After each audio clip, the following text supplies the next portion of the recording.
Elon Musk, you hear the name, you probably think rockets, electric cars, maybe a social media platform. But what's the big idea? The grand vision that connects all of these seemingly different things. Well, that's what we're going to unpack here. We're distilling his really sprawling view of humanity's future, all from a recent, wide-ranging conversation he had. Okay, let's just dive right in, and we're going to start with a quote that I think perfectly frames his entire way of thinking. Probably the questions we don't even know to ask are the most important ones. See, for him, this isn't just about building the next cool piece of tech. It's a genuine quest to understand our place in the universe, to try and figure out what questions we should even be asking in the first place. So, where does a quest to understand the whole universe even begin? Well, for Musk, it actually starts right here on the ground, with something we can all, tap and scroll. It starts with his vision for X. And look, he's been super clear about this. The goal for X is not just to be another app on your phone. He really sees it as a global town square, a place to restore some balance and connect all of humanity. But here's the thing, this isn't really about tweets and trends. For Musk, this town square is the essential foundation for something much, much bigger. Think of it like a planetary nervous system. And that idea of a foundation, of a nervous system, well, it leads us directly to his next huge concept, the collective consciousness. This is where we really start to get why a global town square is so absolutely critical to his master plan.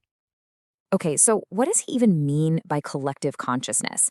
In his view, it's basically a global platform that links all of humanity together into one single interconnected information system. And the grand purpose of all that? To help us as a species better understand the universe.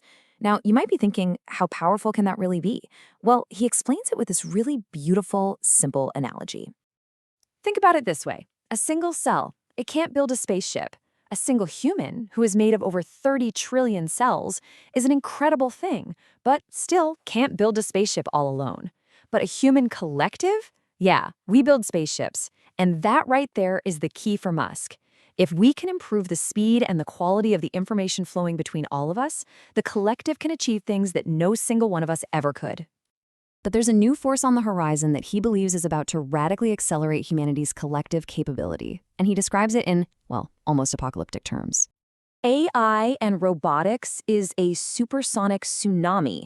I mean, what a phrase. He uses this incredibly dramatic image to describe a change that's going to be so profound and so fast it will fundamentally alter the entire human experience, especially when it comes to the very idea of what it means to work. And this is where his prediction that's truly radical. He sees this clear timeline. Today, most of us have to work to survive, right? But he predicts that in less than 20 years, work will become optional, something you do as a hobby if you feel like it. We'll apparently enter this age of abundance where any goods or services are just available to everyone. But wait a minute. If nobody has a job, what on earth happens to the entire economic system we've built? Exactly. That's the billion-dollar question, or maybe the $0 question. In a world where work is optional and everything is abundant, what's the point of money? This is where his thinking really takes a sharp turn into some wild territory. Musk just completely reframes the whole concept. He argues money isn't really power or value. It's just an information system for labor allocation. It's just a database for telling people what to do and where to go. But in a future where AI and robots are doing all the labor, well, that entire information system just becomes obsolete. So what replaces it? He argues we go back to basics, back to physics. The true currency won't be dollars or crypto, but energy itself. But here's the final twist. In a future that's run on solar-powered AI, even energy becomes almost free and basically infinite. And in a world like that, the whole concept of trying to accumulate wealth, it just becomes meaningless. All of this thinking, it pushes us beyond economics, past society, and straight into the truly cosmic. I mean, if we're no longer working just to survive, what is the ultimate purpose of our expanding collective consciousness? For Musk, it's about decoding the very nature of reality itself. So yeah, he goes there. He directly addresses the big one. Are we living in a simulation? And his answer is that the probability is pretty high. But to make his case, he doesn't use some crazy complex physics. He uses something we've all seen evolve right in front of our eyes: video games.